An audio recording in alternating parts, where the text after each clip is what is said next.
Alright, hello everybody. So this is Pokemon Blue, any percent no save corruption, and that's what NSC no save corruption, and that's what NSC stands for. Two quick things before we get the run started. First of all, I have my timer set to minus 23.88. And secondly, chat, if you'd like to let me know which Pokemon you prefer out of Bulbasaur or Charmander, it might affect something during the run. Alright, so I'm gonna hard reset, that will reset the RNG, and then I'm gonna manipulate my trainer ID.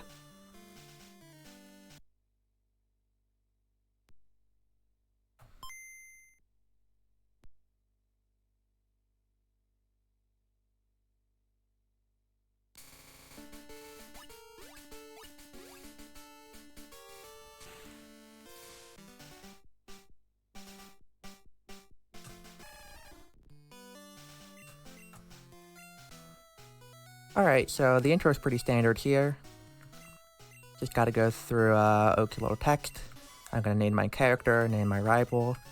I'll just name my character after myself.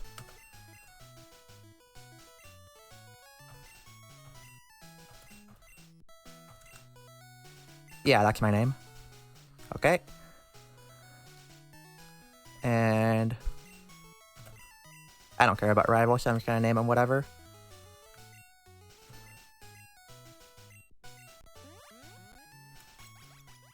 So we're gonna set our options very quickly.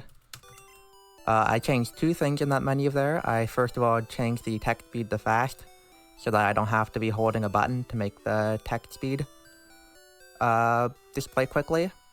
I also turned battle animations off because they're pretty slow in this game.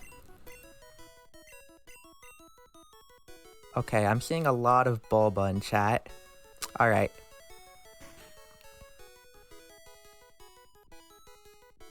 So there's two different Pokemon that you can pick for this speedrun, either Bulbasaur or Charmander. Charmander is faster on average, however Bulbasaur is faster optimally.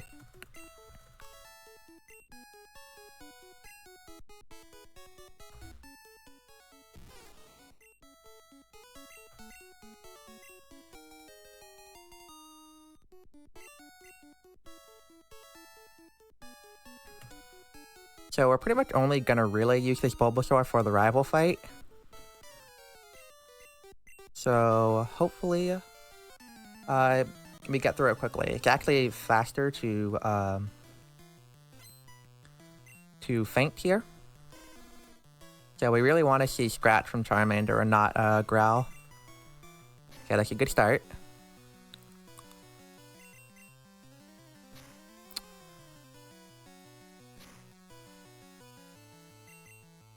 Going very well so far. This is like way better RNG than I normally get.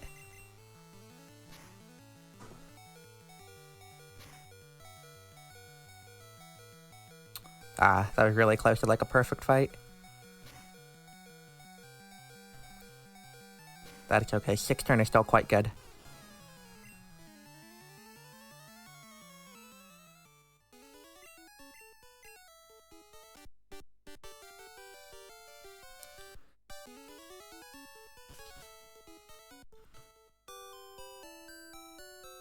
So while I'm going just up, down, and up Route 1, I'm just going to explain, so no save corruption basically means you're not doing the glitch that allows you to beat the game with the 000 in-game timer. And basically in that category, you would interrupt your save by turning off the game and turning it back on. And what that does is it allows you to, tricks the game into thinking you actually have like 255 Pokemon in your party instead of the 6. And that allows you to access a whole bunch of data that you're not normally supposed to access in the game. So originally, no save corruption was created as kind of an in-between category from, you know, the 1-minute run and the 2-hour glitchless run. However, over time, we found different ways to beat the game very quickly without any save corruption. And hopefully I will be finishing in under 15 minutes here.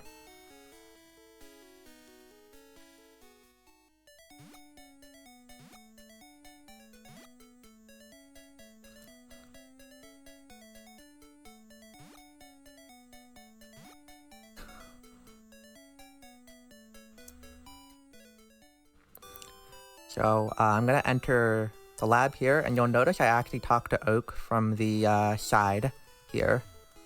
This is actually slightly faster because it scrolls up the screen, and you'll notice the rival is gonna kind of walk in from the bottom of the screen and then walk out. And this pretty much decreases the amount of steps that the rival has to take, and rival walks very slowly, so it's worth it. Oh, there are glitches, don't worry, Siren. We'll get there.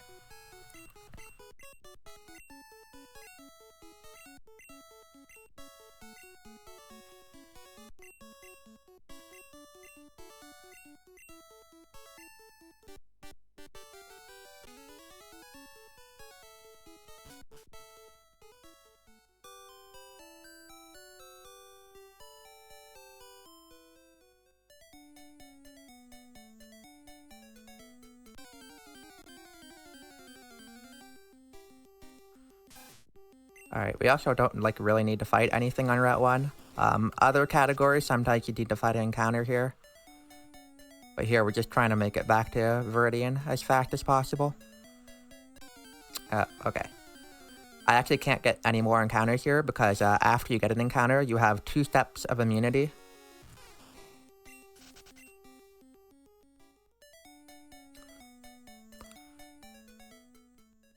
Okay, so now I'm gonna want to go and get a Spearow. So I'm gonna go to the mart. I'll buy a couple Pokeballs just in case Spearow breaks out. I'll also buy an antidote, and that will just be for safety for later. And I'm gonna do another RNG manipulation here.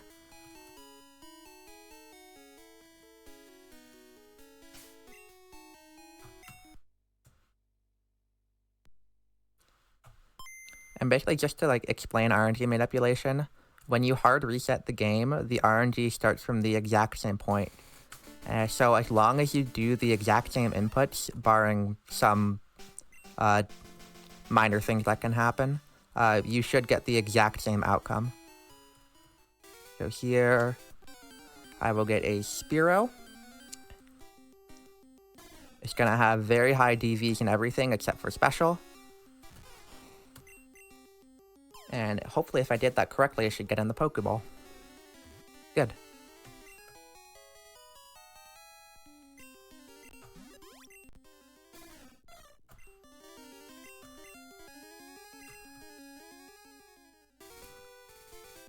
Okay, so now we are going to, first of all, we're going to go to the Pokemon Center.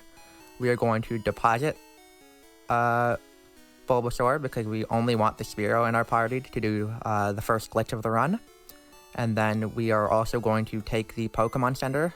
The reason we actually have to heal is because, unlike in other generations, in this generation, you actually have to heal at the Pokemon Center to set your warp point here.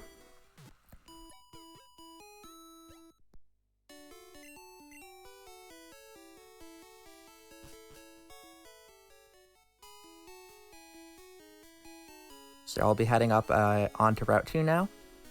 And basically, we're going to start now setting up the glitch that will allow us to beat the game very, very quickly.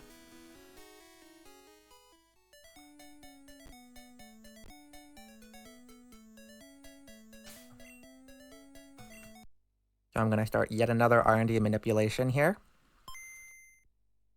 I'm going to take it through most of the forest, and then you'll see what happens at the end of this.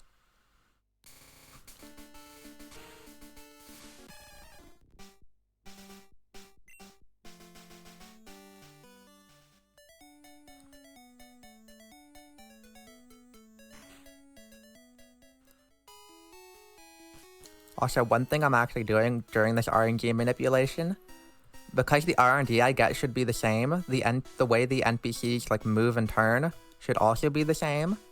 So I'm actually looking at them to make sure I actually did this correctly.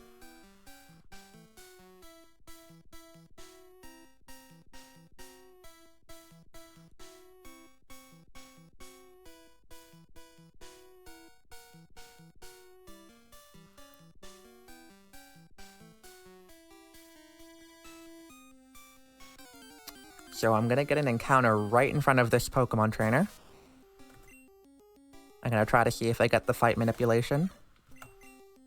I might have gotten it. If I did this correctly, this will crit. It did. Nice. So now I have fainted, and at the same time, you can see that the trainer saw me.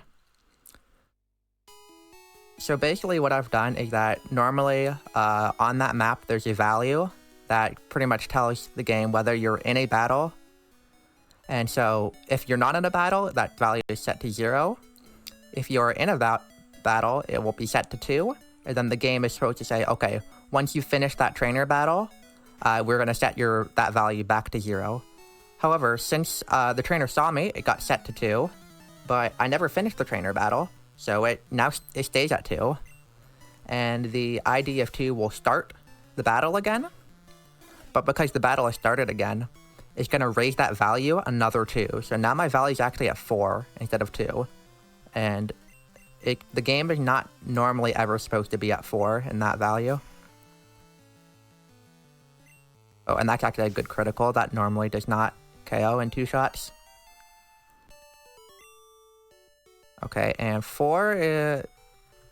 4 is going to display a glitch text box, and then it will start the battle. So we actually have to go through this fight again. And also, because we started a trainer battle, it actually increased that another 2. So now the value is at 6.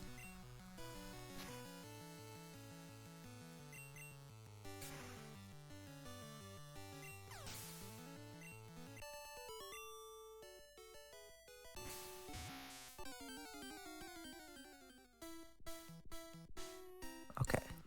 So the value is at 6 now, and what 6 does is 6 is basically trying to display a glitched text box on like every frame. And you can see it there. But it doesn't actually have any other adverse effects. So I'm going to save the game. And that's just because there's a small chance the game can crash at the very end of this run. And we don't want that to happen. So now I've started another battle. Now the value is going to increase to 2 more. And now the value is at 8. And what 8 does is actually point the game to read from VRAM. And because there's slight inconsistencies in whether VRAM is accessible or not, that's where the game might crash at the end. But if the game does not crash, we will see what happens.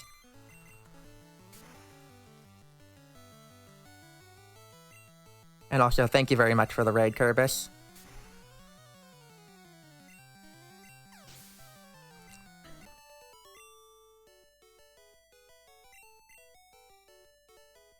I got the crash. That's really unlucky. I actually did like 5 practice runs and didn't get it a single time. Okay, that's fine. That just means we have to redo this fight again.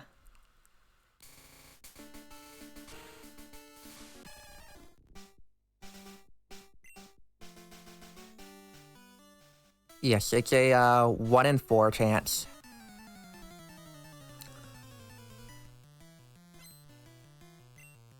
I know it just has something to do with VRAM being accessible or not.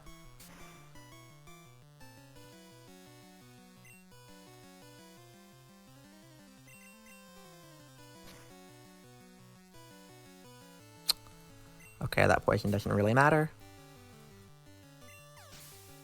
Unfortunately, what can sometimes happen is it can just like keep crashing over and over again.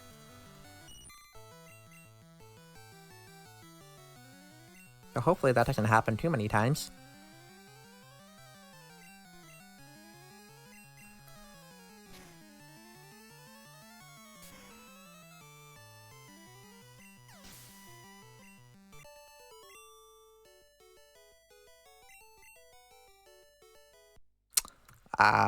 Wow.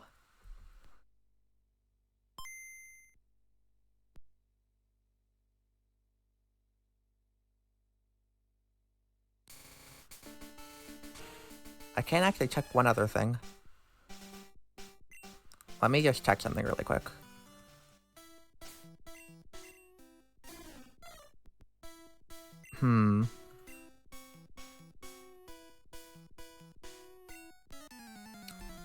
I might have manipulated the wrong trainer ID, which would be a problem.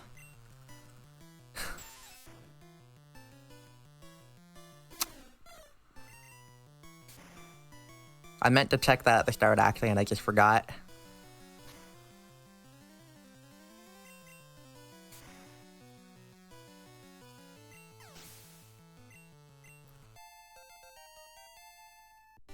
I will try it one more time, and if I don't get it, then we may unfortunately have to mercy kill this run, because I think I might have messed up at the very beginning. I'll try it a couple times just to make sure, though.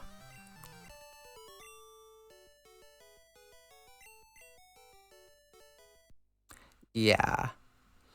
That is extremely unfortunate. So basically what I did at the very start of the run is that I had to manipulate my trainer ID. But there's a big problem next for this glitch at the very end of the run. But unfortunately, I must have done it wrong somehow, which I've never done before. And if the trainer ID is not right, then the code it's reading will not be right. But that is very, very unfortunate. I'm sorry about that. I meant to check it at the start, and I just forgot. So unfortunately, we're going to have to mercy kill the run. But normally what's supposed to happen is that you just warp into the Hall of Fame at the very end. So that's really, really unfortunate, but sometimes that happens. And you do get to see that I can crash the game really easily. So